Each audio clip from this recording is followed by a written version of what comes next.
días, amados hermanos. Gracias, hermano Luis Manuel, por su empatía, hermano Eddie. ¿Cómo estamos, mis hermanos? Sean todos bienvenidos a la casa del Señor. Si te sientes la persona más miserable del mundo porque has pecado vez tras vez y no hayas en ti fuerza ni refugio para continuar, has llegado al lugar donde debías llegar. Si te consideras el hombre más pecador de todos los hombres y has llegado acá, quiero que sepas que te encuentras en el mejor lugar donde puedes encontrar esperanza y refugio para tu alma. Así que eres bienvenido, querido amigo, querido hermano, cada domingo para escuchar la palabra del Señor, para que cantemos al Rey y para que oremos a nuestro amado Salvador. Por favor, querido hermano, hágame el grandiosísimo favor de abrir su Biblia en el Evangelio de Mateo, capítulo 18. Mateo, capítulo 18, y si no tiene ningún impedimento de salud, se puede poner de pie para leer juntos la palabra del Señor.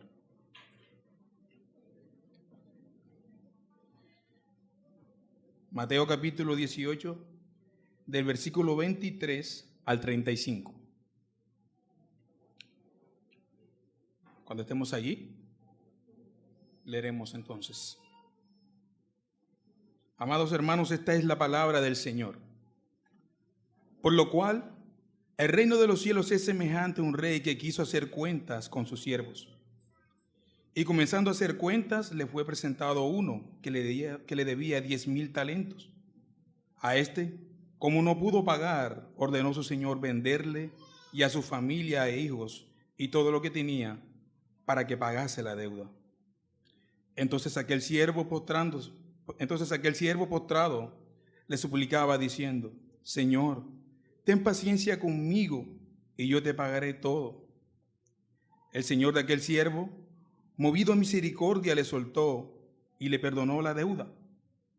Pero saliendo aquel siervo, halló a uno de sus consiervos que le debía 100 denarios. Y haciéndose de él, le ahogaba diciendo: Págame lo que me debes. Entonces su consiervo, postrándose a sus pies, le rogaba diciendo: Ten paciencia conmigo y yo te pagaré todo. Mas él no quiso, sino fue y le echó en la cárcel hasta que pagase la deuda. Viendo sus consiervos lo que pasaba, se entristecieron mucho y fueron y refirieron a su señor todo lo que había pasado. Entonces, llamándole a su señor, le dijo: Siervo malvado, toda aquella deuda te perdoné porque me rogaste. ¿No debías tú también tener misericordia de tu consiervo como yo tuve misericordia de ti? Entonces su señor, enojado, le entregó a los verdugos hasta que pagase todo lo que debía. Así también mi Padre Celestial hará con vosotros si no perdonáis de todo corazón a cada uno, a su hermano, sus ofensas. Puede sentarse, amado hermano.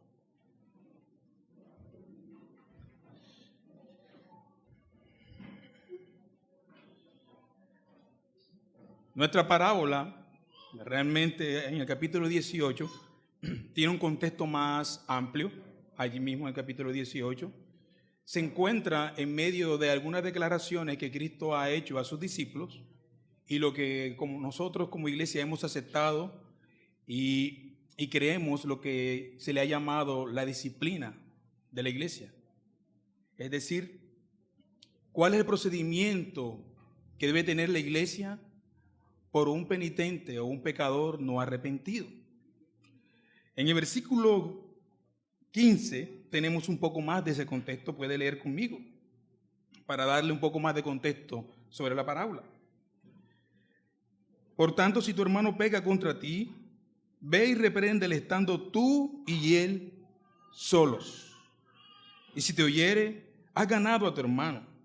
Mas si no te oyere, toma aún contigo a 1 o 2 testigos, para que en boca de 2 o 3 testigos conste toda palabra. Si no los oyere a ellos, dilo a la iglesia. Y si no oyere a la iglesia, tenle por gentil y publicano.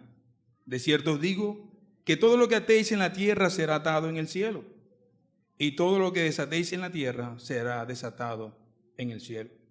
Otra vez os digo que si 2 de vosotros se pusieren de acuerdo en la tierra acerca de cualquier cosa que pidieren, les será hecho por mi Padre que está en los cielos.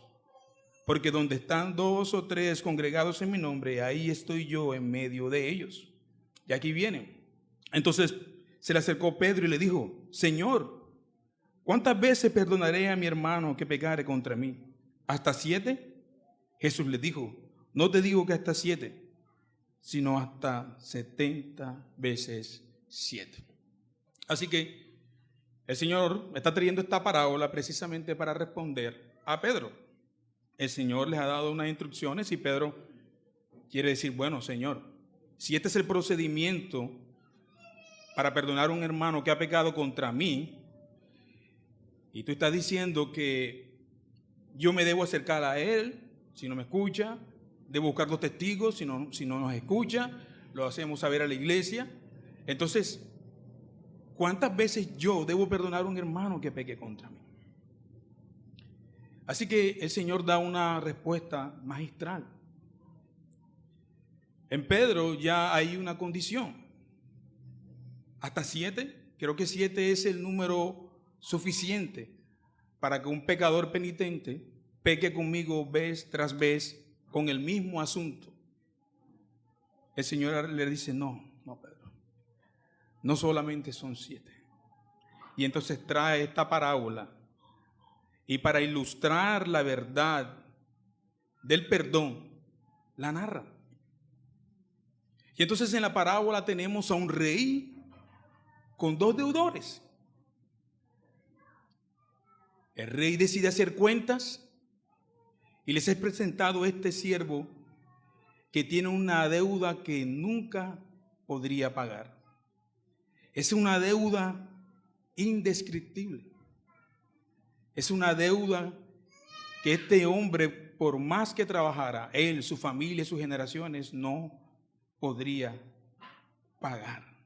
El versículo 23 dice, versículo 24, comenzando a hacer cuenta, le fue presentado uno que le debía 10,000 talentos.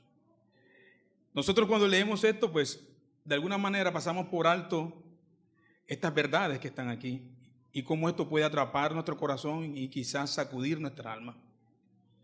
Esta deuda que tiene este hombre, como he dicho, es una deuda increíble. Para dar un poco de contexto, el rey Herodes, ¿verdad?, por todo su gobierno, anualmente recibía un salario de 900 talentos, por lo que él hacía anualmente. Herodes el Grande me refiero. Tenía un salario de 900 talentos. Uno de los hombres que se considera más rico de Grecia, o se consideró más rico de Grecia, Polibio, poseía alrededor de 200 talentos y eso era suficiente dinero. Era muchísimo dinero. El templo de Salomón se considera que costó 800 talentos. Y esto porque estaba cubierto de oros y de materiales costosos. Así que, en resumen, la deuda que posee este siervo con el rey es tan grande que debe catalogarse como un deudor insolvente. No la puede pagar. Entonces, les he presentado delante del rey y el rey dice: este hombre no puede pagar esta deuda, por lo tanto, para poder recuperar un poco de mi dinero, vamos a venderle a él, a su esposa y a sus hijos. Y no solamente a ellos, sino a todo lo que tenga, para poder recuperar un poco de mi dinero. Aún vendiendo su familia a otras personas que lo contratasen como esclavo, no alcanzaría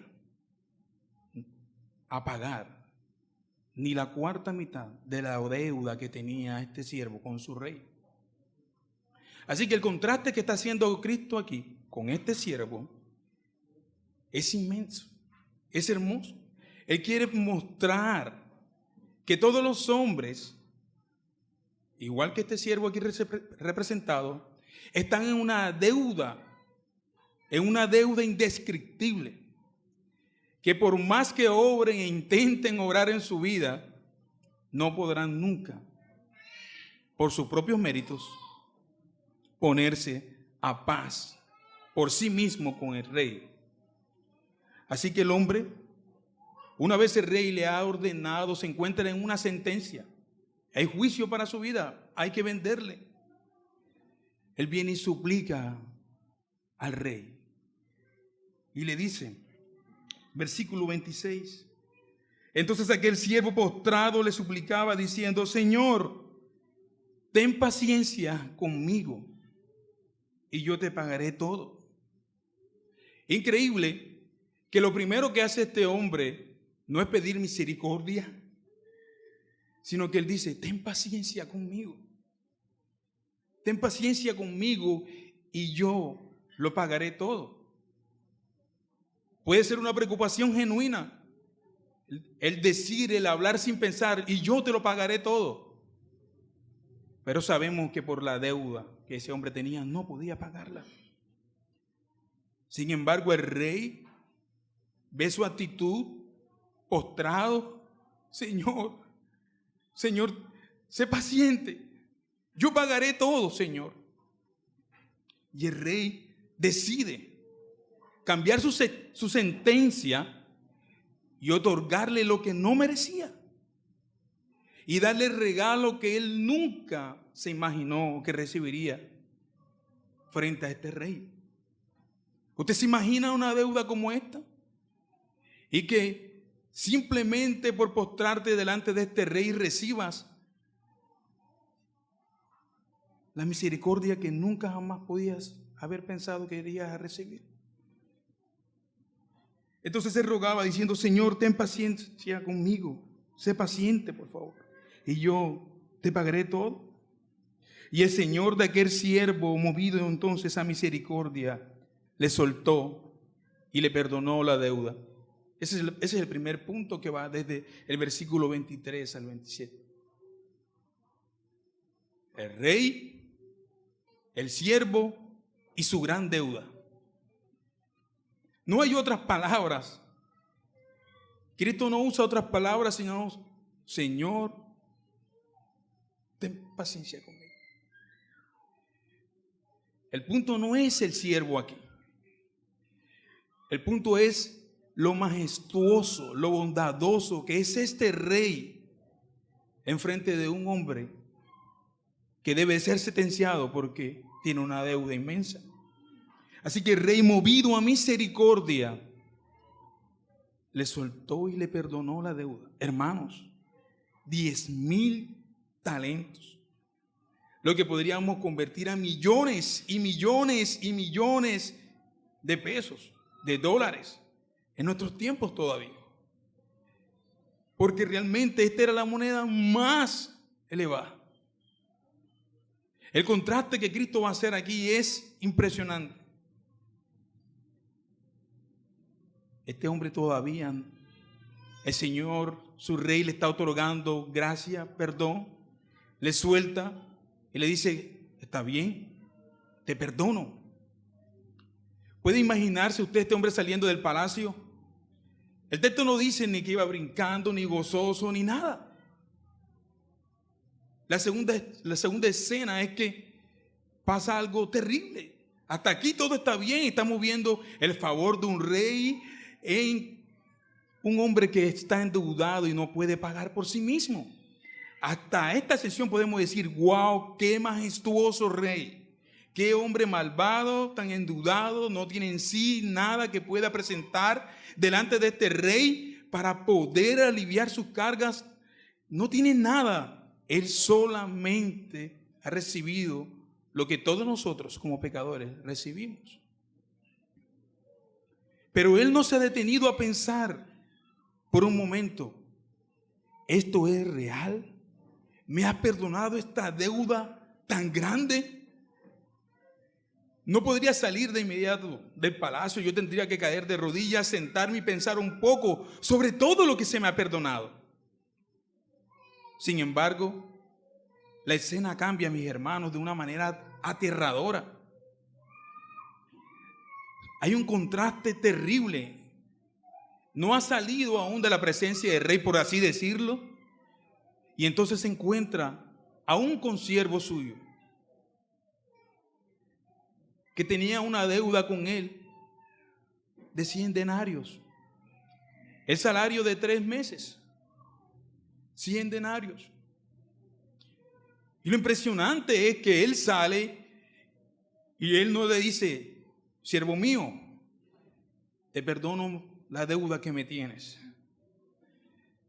Él no se acerca a decirle: he recibido misericordia del rey, por lo tanto tus deudas conmigo también son asueltas. No me debes nada, porque he recibido gracia, he recibido un favor inmenso. Tengo la potestad de tener ahora mi familia y estar en libertad, porque el rey me ha otorgado este favor. Pero eso no es lo que sucede, sino que él toma a su consiervo, amado. El texto dice que se asió de él, pero lo que hizo fue que lo tomó por el cuello. Págame lo que me debes. Págame lo que me debes. ¿Podrías detenerte por un momento a pensar en esto? Acabas de salir de la presencia de este rey, que ha sido movido a misericordia para darte un favor. Pero él se encuentra este consiervo suyo y lo asia, lo aprieta, lo está asfixiando del cuello. Él quiere que este hombre le pague estos 100 denarios. El texto dice que le ahogaba diciéndome: págame lo que me debes, págame lo que me debes. Versículo 29, entonces su siervo, postrándose a sus pies, le rogaba diciendo: ten paciencia conmigo y yo lo pagaré todo. Si este hombre, en todo este momento que había sucedido, de salir de la presencia del rey, absuelto de una deuda que no podía pagar, hasta el momento de encontrarse con su consiervo, no había pensado en la deuda perdonada, por lo menos en el acto de escuchar la petición de su consiervo, él debió recordar y decir: espera, porque son tal cual las mismas palabras. Es decir, las mismas palabras de su consiervo debieron despertar en él su corazón no agradecido y soltarle y decirle: perdóname, perdóname y yo te perdono. Pero no fue así como él reaccionó. Él estaba determinado a que este hombre le pagara este dinero y lo entrega a los verdugos. Él no quiso perdonarle. Así que el texto nos está mostrando la idea que tiene que tener el cristiano acerca del perdón. En nuestros días hay mucha confusión sobre el tema también del perdón, porque las personas piensan que el perdón simplemente es perdonar a las personas que nos hacen daño o le hacen daño a usted de manera unilateral, sin ver en la otra persona arrepentimiento. Pero eso no es lo que está diciendo nuestro texto. Recuerden que está en el contexto de las instrucciones que Cristo ha dicho para la disciplina de un hombre, de un pecador no arrepentido. Así que lo que estamos viendo aquí es cómo un hombre arrepentido por sus pecados es perdonado. Todo creyente debe estar ansioso, deseoso por ver en los hombres que le han causado daños o ofensas, venir y pedir perdón a Dios primeramente y luego reconciliarse con su hermano. Todos nosotros debemos de ser conocidos por eso, por personas que perdonan, por personas que tienen un espíritu para perdonar dispuesto siempre. Sin embargo, este hombre no lo vio así. Algunas personas también piensan que usted tiene que perdonar sí o sí ya porque usted es el cristiano. Y como usted es el cristiano, tiene demandas grandes por la universalidad del perdón. Toman el perdón desde la idea de que Cristo fue a la cruz. Padre, perdónalos porque no saben lo que hacen. Bueno, este perdón va enfocado realmente al pecador. Pero en nuestro texto Mateo está diciendo que es en el contexto de la iglesia. Si tu hermano te ha agraviado, se ha quedado con tu cartera, no solamente le vas a decir, bueno hermano, yo te perdono, es que debe de haber en él un corazón arrepentido. Arrepentimiento puro de parte de él, y no solamente pide perdón, arrepentido, se le perdona, pero él tiene que restituir el daño que ha hecho. En este caso, este hombre, el rey cuando lo perdonó no le dijo, bueno, yo te voy a perdonar una parte de mi deuda, pero te vas a quedar bajo mi yugo un tiempo más para que de alguna manera un porcentaje de tu deuda sea retribuido a mi reino. Tampoco el rey dice, te perdono una parte de la deuda. Le perdonó completamente.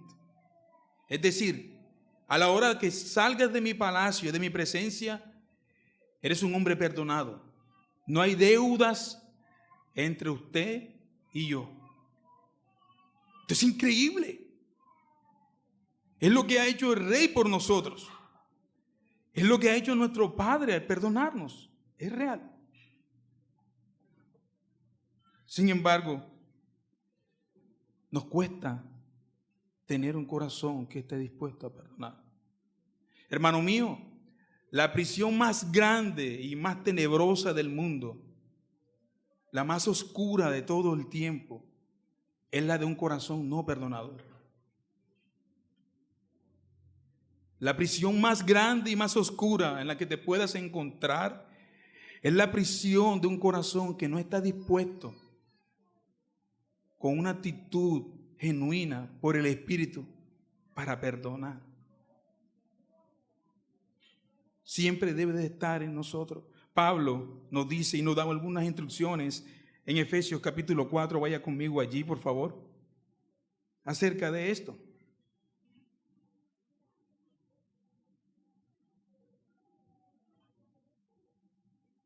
Efesios 4:32.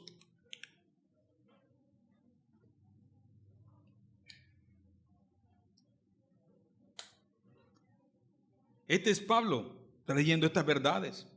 Él dice, antes se benignos unos con otros, misericordiosos, perdonándonos unos a otros, como también Dios os perdona a vosotros en Cristo. En Colosenses 3, versículo 13, por favor. Colosenses 3, versículo 13.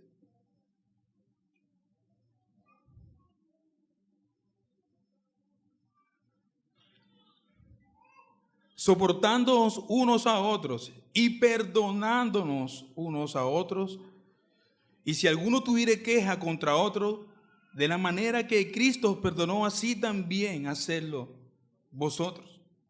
Es decir, Pablo nos enseña que aquellos a quienes se les ha otorgado perdón o que han sido perdonados por sus pecados, tienen la mayor obligación de perdonar a otros. Pero quiero hacer este paréntesis claro aquí. No es que usted está haciendo falta tras falta, y no tiene un corazón genuino de arrepentimiento. ¿Perdonamos la falta de los hombres? Sí. Pero hay circunstancias, situaciones, donde el proceso toma otro rumbo, como lo es la disciplina de la iglesia. Como lo es la persona que peca y persevera en su pecado y no quiere dar su brazo a torcer. Entonces, este hombre no escucha a sus ancianos o no escucha a su hermano, porque realmente el texto dice, si tu hermano, es el contexto de la iglesia, si tu hermano peca contra ti, ¿verdad? Ve, fíjense que el texto no dice que el ofensor es el que va a la casa del ofendido. Él dice, si tu hermano peca contra ti, ve a él y repréndele estando tú y él a solas. Es el procedimiento más violado de nuestros días hoy. Cuando un hermano peca contra nosotros, lo primero que hacemos es ir a donde otro hermano a decirle lo que ese hermano ha hecho con nosotros. Y luego vamos a donde otro hermano y quizás de último es que vamos a donde el hermano. Se ha hecho mucho daño en el procedimiento y no es así. Es que tu hermano pecó contra ti porque tú amas a tu hermano y lo quieres atrapar y lo quieres salvar y lo quieres librar. Tú vas a él. La intención es salvar a tu hermano. Vas a su casa y le dices, hermano, has pecado de tal manera, pero yo tengo un corazón dispuesto para perdonarte, porque el Señor también nos ha otorgado a los dos un favor que no merecemos. Si este hermano persiste en su pecado, entonces este otro hermano busca al ofendido 2 testigos y le lleva para que en boca de 2 o 3 conste toda palabra, tanto del ofensor como del ofendido. Si el hermano persiste en su maldad o en lo perverso de su corazón, entonces viene a la iglesia. Hazlo saber a la iglesia y tenle por gentil y publicano. Y aún la excomulgación, hermanos míos, es lo más terrible que un ser humano de una iglesia pueda enfrentar. Sin embargo, tiene gracia. Ese procedimiento tiene gracia porque lo que busca esto es que el hermano se arrepienta.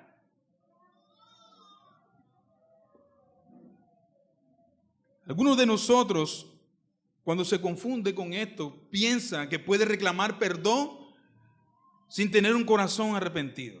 Pasa mucho en nuestros hogares, pasa mucho en las relaciones de esposo y esposa. Siempre el uno está esperando, el ofendido, que el otro venga con un corazón genuino en arrepentimiento. Hermanos míos, este hombre no sabe lo que se le había perdonado. Estaba ciego todavía. Su corazón estaba endurecido. No sabía la magnitud de la gracia que se le había dado. No lo sabía.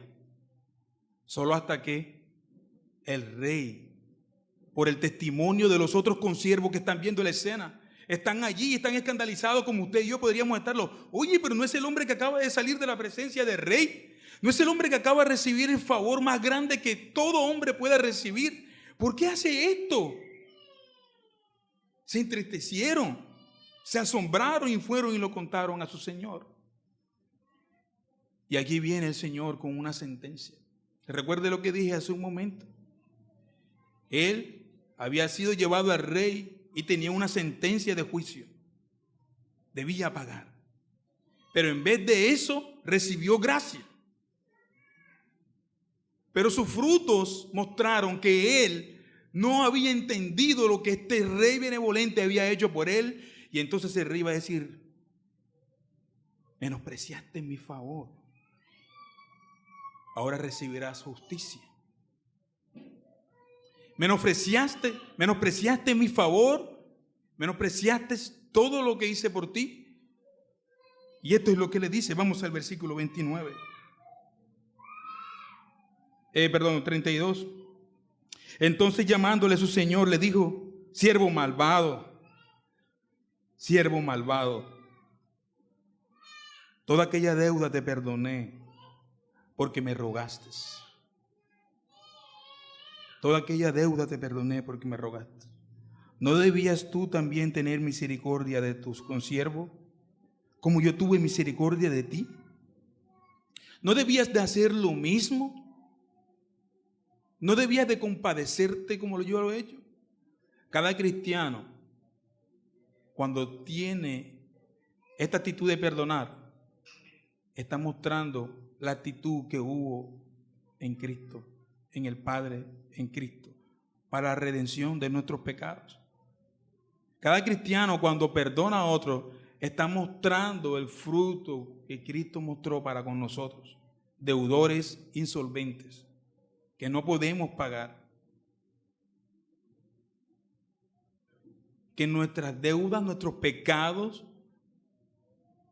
nos alejan de este rey y nos recuerdan cada vez que hemos violado su palabra, que hemos violado los mandamientos de este rey, que estamos en una deuda que no podemos pagar, y tienes que mirarte entonces en el espejo del favor de este rey.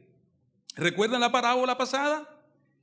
El fariseo se estaba viendo en un espejo, pero no era en el espejo de la ley que le arrojaba y le decía que tenía que ser humilde y sencillo, ir a Cristo. Él se miraba en un espejo que le decía: eres justo en ti mismo, eres santo por ti mismo. Él no se veía en ese espejo que le decía: eres un miserable pecador, necesitas a otro. Y tenemos entonces casi que la misma idea en las actitudes de los personajes de la parábola. Este hombre, hermano mío, su consiervo le pide: yo te pagaré todo. De él sí podemos decir que podía pagar la deuda, porque simplemente era el salario de 3 meses, él podía pagarlo. Pero este siervo malvado no podía pagar. Al decirle al rey: ten paciencia conmigo y lo pagaré todo, no era sincero de su parte. El rey decide perdonarlo y le dice: pobre miserable criatura, tú no tienes para pagarme, sin embargo, te voy a ofrecer mi perdón de la deuda. ¿Cómo piensa usted en el perdón? Cuando usted va donde una persona y pide perdón y se humilla, si la otra persona no quiere perdonar, ya usted ha hecho el trabajo. Usted ha puesto los carbones encendidos en su cabeza. Humillado, con corazón contrito: hermano mío, hermana mía, perdóname. Perdóname, he pecado contra ti, he pecado contra mi rey. Perdóname. R.C. Sproul cuenta que en una ocasión él ofendió a una de las hermanas de la iglesia y la hermana estaba muy enojada con él. Él también cuenta que había un misionero en su iglesia de más de 85 años de trabajo y había vuelto a Estados Unidos. Entonces, cuando él se encontró en esta situación, él fue donde la hermana a pedirle perdón y la hermana no quiso perdonarlo. Arce dice que regresó a su casa y no podía, y otra vez a los días regresó nuevamente donde la señora a pedirle perdón y la señora no le perdonó. Entonces él fue a donde el misionero y le dijo lo que había sucedido, y el misionero le dijo: bueno, has cometido 2 errores. Primero, cuando fuiste a pedir perdón ya era suficiente. Ahora era ella la que tenía que luchar con recibir tu perdón y perdonarte. Pero el volver nuevamente hace de que ella resista más el deseo de perdonar. Hermanos míos, nosotros somos seres humanos finitos, limitados. 80 años, lo que más podemos vivir en esta tierra. ¿Por qué no vivir una vida de plenitud con un corazón sencillo? Las personas que viven más amargadas en esta tierra son las personas que se han llevado rencores por falta de perdón a su alma. Y viven mal. No hay gozo en ellos. No hay benevolencia en ellos. Raíz de amargura todo el tiempo. No pueden disfrutar de una vida cristiana plena. Hermano mío, el perdón es liberador también. Te libera. El Señor nos ha indicado que debemos de hacerlo. Y entonces, cuando pensamos en esto, debemos de pensar que tenemos que tener una actitud para perdonar como la de este rey. Un rey que perdonó sin contar lo que el hombre debía. Él solamente quiso ejercer el favor. Así que no estamos perdonando solamente 7 veces, sino hasta 70 veces 7, 490 veces. sea, todas las veces que fuese posible, si hay un hermano que persiste en el mismo pecado contigo, pero va a arrepentimiento nuevamente, tú tienes que mostrarle una disposición de perdonarle.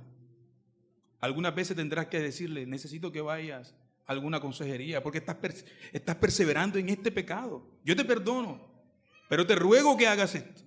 No solamente dejar al hermano allí, es poder extender la mano y decirle, bueno, creo que estás perseverando en este mismo pecado y no has podido crecer, creo que necesitas ayuda.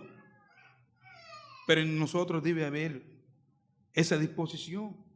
El cristiano debe de ser conocido por eso, hermanos míos. Así que al final de la historia, este siervo, que al principio había sido perdonado, acaba en manos de estos verdugos que lo van a torturar por su deuda hasta que la pague. Será una prisión eterna donde nunca podrá salir. El texto termina diciendo Cristo unas palabras interesantes. Entonces su señor, enojado, le entregó a los verdugos hasta que pagase todo lo que debía. Así también mi Padre Celestial hará con vosotros, si no perdonáis de todo corazón cada uno a su hermano sus ofensas. Bienvenido a la vida cristiana. Esta es la vida cristiana. Esta es. John Stott decía algo sobre las ofensas que un hermano se lleva al corazón. Él decía, cuando usted se mide las ofensas de su hermano consigo mismo, no va a tener la capacidad de poder perdonar. Pero cuando usted mide las ofensas de su hermano con la que usted le ha hecho al rey, entonces usted va a estar siempre agradecido y dispuesto a perdonar. Porque no es con los hombres que nosotros nos medimos, es con Dios. Y cuando usted se mide a Dios, usted dice, soy un miserable, como lo dijo Pablo en Romanos 7. Miserable de mí, el apóstol. Debe de ser reconocido el cristiano con esta actitud, hermanos míos. Muy pocos creyentes han reconocido o han aprendido el hecho de que son unos pecadores que están siendo conducidos al cielo por un favor inmenso. Todos nosotros aquí hoy, todos nosotros, no hay ni uno que se salve. Somos unos perversos pecadores que por tu pecado de hace un minuto debería ser arrojado al infierno. Por mi pecado de hace un minuto debo de ser arrojado al infierno. Debo de ser condenado. Sin embargo, hay un rey que no solamente te perdona, sino que vino y puso su vida para llevarte a favor de su Padre. Hay un rey que no solamente dio la túnica, dio su sangre y te ha vestido de su justicia. Hay un rey que es un verdadero siervo, que obedeció en todo a su Padre, que es rico en sí mismo y te ha compartido la riqueza de poder ser santo por su propia obra. Así que, ¿cómo miras tú el perdón en la vida cristiana, en tu familia? ¿Eres conocido en tu familia por una persona que está dispuesto a perdonar a los demás? El contexto es la iglesia. Pero ¿y qué es tu trabajo? Hermanos míos, no es tan fácil hablar de estos temas cuando tenemos una sociedad que cada día lo que brilla es el odio y la falta de perdón. Cuando tenemos una sociedad que lo primero que le dice una mujer que su esposo o su esposa le ha defraudado es: sepárate de ese hombre, no te merece.